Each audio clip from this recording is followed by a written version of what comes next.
నమస్తే అండి, welcome to my channel Lakshmi Ramana recipes. ఈ రోజు మనం మంచి రుచికరమైన ఒక రెండు ట్రెడిషనల్ రెసిపీస్ ని ప్రిపేర్ చేసేసుకుందామండి.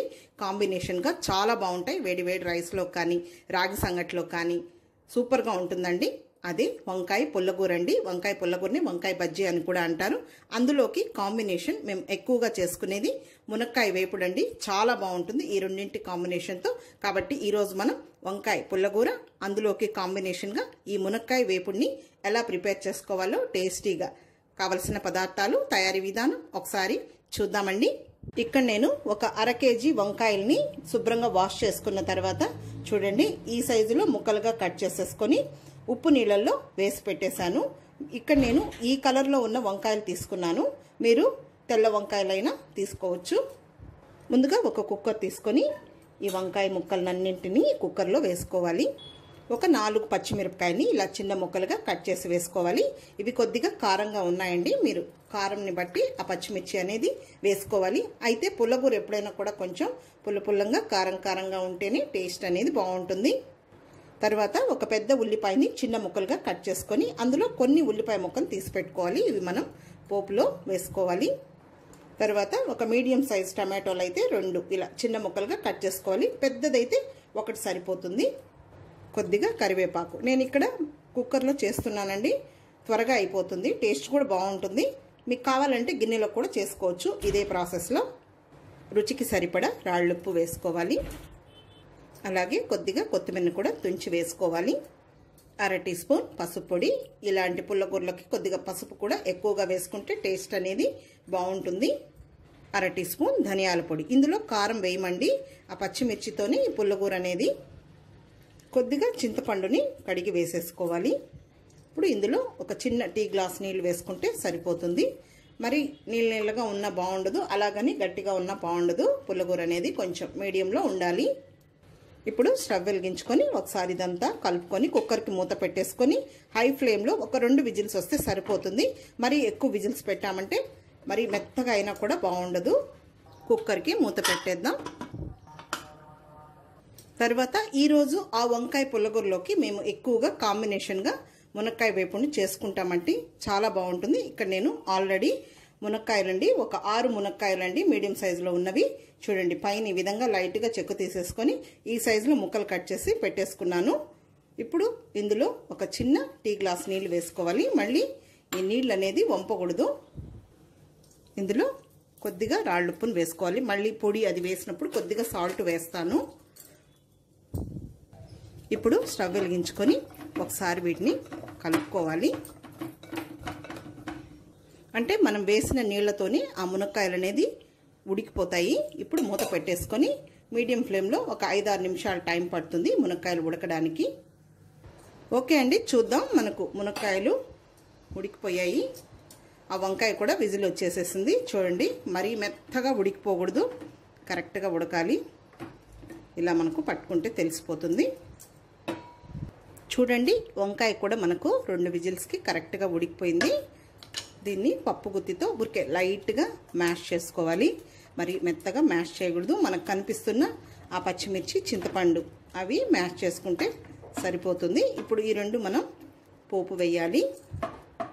చూడండి ఇలా అనేస్తే సరిపోతుంది. మరి ఎక్కువ మ్యాష్ చేసినా కూడా మనకు అంత టేస్ట్ అనిపించదు. మనకు మధ్య మధ్యలో తినేటప్పుడు ఆ వంకాయ ముక్కలు కూడా మనకు తగులుతూ ఉంటే బాగుంటుంది. ఇప్పుడు మనం వంకాయ పుల్లగూరకి తిరగమాత వేసుకుందాం. స్టవ్ వెలిగించుకొని ప్యాన్ పెట్టుకొని 1 టేబుల్ స్పూన్ నూనె వేసుకుందాము. ఇవి పోపు దినుసులండి. ఆవాలు అర టీ స్పూను, మినప్పప్పు అర టీ స్పూన్, ధనియాలు 1/2 టీ స్పూను, జీలకర్ర 1/2 టీ స్పూన్. పోపు దినుసులు వేగిన తర్వాత ఒక 7 వెల్లుల్లి రెబ్బల్ని పొట్టు తీయకుండా కచ్చా పచ్చాగా దంచి వేసుకోవాలి. అలాగే ఒక 2 ఎండుమిరపకాయల్ని తుంచి వేయాలి. తర్వాత మనం ముందుగా కొద్దిగా ఉల్లిపాయ ముక్కలు తీసి పెట్టుకున్నాం కదా, అవి వేసుకోవాలి. కొద్దిగా కరివేపాకు వేసుకొని ఉల్లిపాయ ముక్కల్ని 1 నిమిషం ఫ్రై చేసుకోవాలి. ఇలాంటి కూరలకి, ట్రెడిషనల్ రెసిపీస్కి మనకేం ఆయిల్ ఎక్కువ అవసరం లేదండి. తక్కువ ఆయిల్తోని మనం టేస్టీగా ప్రిపేర్ చేసేసుకోవచ్చు. చూడండి ఉల్లిపాయ ముక్కలు ఈ విధంగా వేగాయి, చాలు. ఇప్పుడు మనం ముందుగా ఈ వంకాయ పుల్లగూరని మ్యాష్ చేసి పెట్టుకున్నాం కదా, ఈ పోపు ఇందులో వేసేసుకుందాము. తర్వాత ఈ ప్యాన్లో కొద్దిగా నీళ్ళు వేసుకుందాము. ఇదంతా ఒకసారి కలుపుకొని ఒక్క ఉడకనిస్తే సరిపోతుంది. మరి ఎక్కువసేపు మనం ఉడికించకూడదు, ఆ ఫ్లేవర్స్ అన్నీ చేంజ్ అయిపోతాయి. ఓకే అండి, చాలు, ఉడకడం స్టార్ట్ అయింది. చివరగా ఇంకొంచెం కొత్తిమీరని కట్ చేసి వేసేసుకుందాం. మనకు వంకాయ పుల్లగూర రెడీ అయిపోయింది. ఆ మునక్కాయ వేపుడిని చేసేసుకుందాం. ఇప్పుడు దీన్ని తీసి పక్కన పెట్టేసుకుందాం. మునక్కాయ వేపుడు కోసం స్టవ్ వెలిగించుకొని ప్యాన్ పెట్టుకొని 1.5 టేబుల్ స్పూన్ నూనె వేసుకోవాలి. 1/2 టీ స్పూన్ ఆవాలు, 1 టీ స్పూన్ పచ్చిశనగపప్పు, 1 టీ స్పూన్ మినప్పప్పు. ఈ పప్పులు కొద్దిగా ఎక్కువగా వేసుకుంటే బాగుంటుంది, తినేటప్పుడు పంటికి తగులుతూ. 1/2 టీ స్పూన్ జీలకర్ర, 2 ఎండుమిరపకాయని తుంచి వేసుకోవాలి. అలాగే ఒక మీడియం సైజ్ ఉల్లిపాయని సన్నగా పొడవుగా కట్ చేసి వేసుకోవాలి. కొద్దిగా కరివేపాకు వేసుకొని ఉల్లిపాయ ముక్కల్ని 1 నిమిషం ఫ్రై చేసుకోవాలి. చూడండి, ఉల్లిపాయ ముక్కలు ఈ విధంగా వేగాలి. ఇప్పుడు ఇందులో ఉడికించి పెట్టుకున్న ఈ మునక్కాయలు వేసేసుకుందాము. 1/2 టీ స్పూన్ పసుపు పొడి.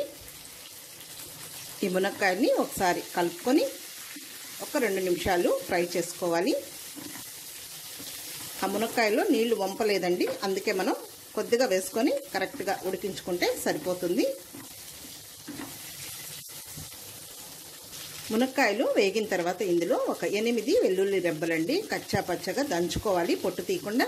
ఈ వెల్లుల్లి ఫ్లేవర్ అనేది చాలా బాగుంటుంది. ఈ మునక్కాయ వేపుడికి కొద్దిగా ఎక్కువగా వేసుకోవాలి. ఈ వెల్లుల్లి కూడా ఎక్కువ మనకు ఫ్రై అవ్వాల్సిన అవసరం లేదు, అందుకే చివరగా వేసుకోవాలి. ఒకసారి కలుపుకోవాలి. చాలండి, ఈ మునక్కాయ వేగింది. ఇప్పుడు ఇందులో 1/2 టీ స్పూన్ కారం పొడి. ఈ మునక్కాయ వేపుని కూడా మనం డిఫరెంట్ స్టైల్లో చేయించండి. పల్లీలు, ఎండుమిరపకాయలు, తర్వాత కొబ్బరి, ఎండు కొబ్బరి, అలా డిఫరెంట్ స్టైల్లో నేను ఒక్కొక్కసారి కాంబినేషన్లో పెట్టినప్పుడు మీకు ఒక్కొక్క మోడల్లో చూపిస్తాను. 1/4 టీ స్పూన్ ధనియాల పొడి. ఇది పప్పుల పొడి అండి, పుట్నాల పొడి అంటాం కదా, అది కొంచెం కచ్చా పచ్చాగా ఉండాలి. ఇది 1 టేబుల్ స్పూన్ వేసుకోవాలి. తర్వాత కొద్దిగా సాల్ట్ వేసుకుందాము, మనం ముందుగానే ఉడికించేటప్పుడు వేసాము. ఇదంతా ఒకసారి కలుపుకుందాం. హై ఫ్లేమ్ పెట్టకూడదు, మీడియం ఫ్లేమ్లోనే ఇలా కలుపుకోవాలి. ఓకే అండి, చాలు, మనకు ఎక్కువ మళ్ళీ ఫ్రై అయిపోతే టేస్ట్ మారిపోతుంది. ఇప్పుడు స్టవ్ ఆఫ్ చేసేసుకుందాం. చివరగా కొద్దిగా కొత్తిమీరని చాప్ చేసి వేసేసుకుందాం. మునక్కాయ వేపుడు కూడా మనకు రెడీ అయిపోయింది. ఈ 2 డిష్ అవుట్ చేసేసుకుందాం. ఇప్పుడు ఒక బౌల్లోకి వంకాయ పుల్లగూరని డిష్ అవుట్ చేసేసుకుందాం. కొంతమంది ఈ వంకాయ పుల్లగూరని వంకాయ బజ్జీ అని కూడా అంటారండి. ఓకే అండి, వంకాయ బజ్జీ. తర్వాత ఇంకొక గిన్నెలోకి మునక్కాయ వేపుడిని తీసేసుకుందాం. మునక్కాయ మనకు ఆరోగ్యానికి చాలా మంచిదండి, కంటి చూపుకి. కాబట్టి ఈ విధంగా మనం ఉత్త మునక్కాయలు కూడా ప్లేట్లో వేసుకొని స్నాక్ కింద తినేయచ్చు. ఓకే అండి, చూసారు కదా వంకాయ పుల్లగూర. అందులోకి సూపర్ కాంబినేషన్ మునక్కాయ తాలింపు, మునక్కాయ వేపుడు చాలా బాగుంటుంది. వేడి వేడి రైస్లోకి తినండి, లేదు రాగి సంగటితో తినండి. ఈ వంకాయ బజ్జీ అనేది మనం ఇడ్లీ, దోశ, పూరి, చపాతీలో కూడా తినొచ్చు, చాలా బాగుంటుంది. తప్పకుండా ట్రై చేయండి ఈ కాంబినేషన్తో.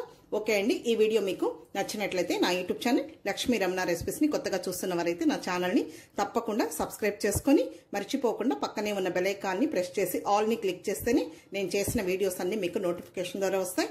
నేను మంచి మంచి కాంబినేషన్ ఫుడ్స్ని వీడియోస్ అప్లోడ్ చేస్తున్నాను. అలాగే రైస్ రెసిపీస్ని, తర్వాత వెజిటబుల్ కర్రీస్ని, లంచ్ బాక్స్కి. కాబట్టి ట్రెడిషనల్ రెసిపీస్, పచ్చడి రెసిపీస్ చాలా ఉన్నాయండి. ఒకసారి మన ఛానల్ని సెర్చ్ చేయండి, ట్రై చేయండి. ఓకే అండి, ఇంకొక మంచి వీడియోతో మళ్ళీ కలుద్దాం. నమస్తే అండి.